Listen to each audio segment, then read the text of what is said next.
اعوذ باللہ من الشیطان الرجیم، بسم اللہ الرحمن الرحیم۔ اللہم صلی علی سیدنا و مولانا محمد معدن الجود والکرم وعلی آلہ وبارک وسلم۔ محترم خواتین و حضرات، السلام علیکم۔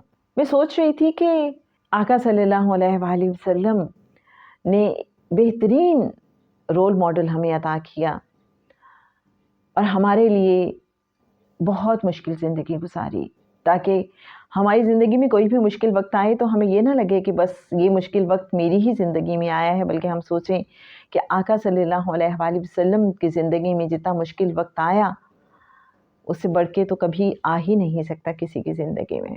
جب مشرکین مکہ سازش کر رہے تھے کہ اسلام کو پھیلنے سے روکا جائے، اور ریحانہ قریش کہا جاتا تھا ولید بن مغیرہ کو، جو بنو مخزوم قبیلے کا سردار تھا، بہت بڑا نام، جو لوگوں کی بہت مدد کرتا تھا، لوگوں کا قرض ادا کرتا تھا، لوگوں کو کھانا کھلاتا تھا،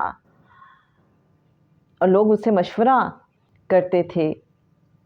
تو جب دارالندوہ، جو مکہ کے سرداروں کی پارلیمنٹ تھی، اس میں یہ سب لوگ جمع تھے اور پلاننگ کر رہے تھے کہ اسلام کو پھیلنے سے کیسے روکا جائے، کیونکہ حج کا موسم قریب تھا۔ تو اب وہ مختلف سردار آپشنز دے رہے ہیں۔ کوئی کہہ رہا ہے کہ ہم مشہور کر دیں گے کہ آپ صلی اللہ علیہ وآلہ وسلم کاہن ہیں۔ ولید بن مغیرہ کہتا ہے کہ نہیں، آپ صلی اللہ علیہ وآلہ وسلم مجنون نہیں ہیں، تم لوگ اپنی باتوں میں جھوٹے ثابت ہو جاؤ گے۔ پھر ایک اور سردار کہتا ہے کہ ہم یہ مشہور کر دیں گے کہ آپ صلی اللہ علیہ وآلہ وسلم شاعر ہیں۔ تو پھر اس کا بھی جواب وہیں جو مختلف سردار ہیں تو وہ دیتے ہیں کہ نہیں، آپ صلی اللہ علیہ وآلہ وسلم تو شاعر ہیں ہی نہیں، تو ہم کیسے ان کے بارے میں یہ بات مشہور کر سکتے ہیں، کیونکہ پھر لوگ کہیں گے کہ وہ کس طرح کی شاعری کرتے ہیں، تو اس کا تو ہمارے پاس جواب ہی نہیں ہے۔ پھر فائنلی وہ ڈیسائیڈ کرتے ہیں کہ ہم یہ مشہور کر دیں گے کہ آپ صلی اللہ علیہ وآلہ وسلم ساحر ہیں، کہ جو کوئی آپ صلی اللہ علیہ وآلہ وسلم کی بات سنتا ہے اس کا دل آپ صلی اللہ علیہ وآلہ وسلم کی طرف مائل ہو جاتا ہے۔ تو میرے اچھے ناظرین، میں جب یہ واقعہ سن رہی تھی، ہمارے سیرت پوڈ کاسٹ میں اس بارے میں بات ہو رہی تھی، اعجاز بھائی نے یہ سارا واقعہ ڈیفرنٹ ایپیسوڈز میں اس کا ذکر ہوا بہت ڈیٹیل میں۔ اگر آپ جاننا چاہیں تو صوفیہ مورل سٹوریز ہمارا جو یوٹیوب چینل ہے اس پہ یہ ساری 4-5 ایپیسوڈز ہیں، ضرور دیکھیے گا، سنیے گا۔ تو میں یہ سوچ رہی تھی کہ آقا صلی اللہ علیہ وآلہ وسلم وجہ تخلیق کائنات، اور وہ یقیناً جانتے ہیں کہ اس وقت یہ دارالندوہ میں سارے جو سردار بیٹھے ہیں یہ کیا پلاننگ کر رہے ہیں، لیکن آقا صلی اللہ علیہ وآلہ وسلم نے آ کر انہیں کاؤنٹر کرنا نہیں شروع کر دیا، کچھ بھی نہیں فرمایا۔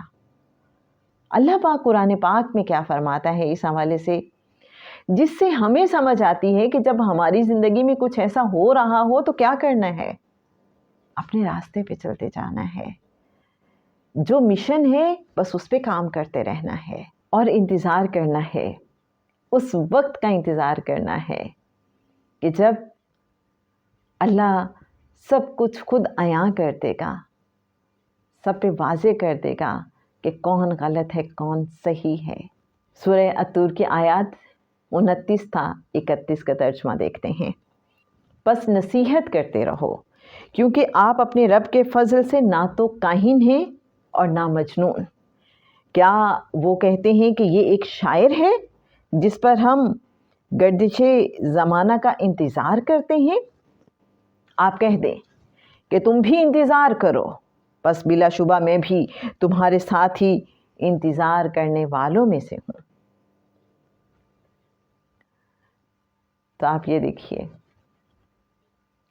کہ کیسے اللہ کی طرف سے تسلی بھی آ رہی ہے کہ لوگ جو بھی کہتے ہیں انہیں کہنے دیجئے، آپ ایسے ہرگز نہیں ہیں۔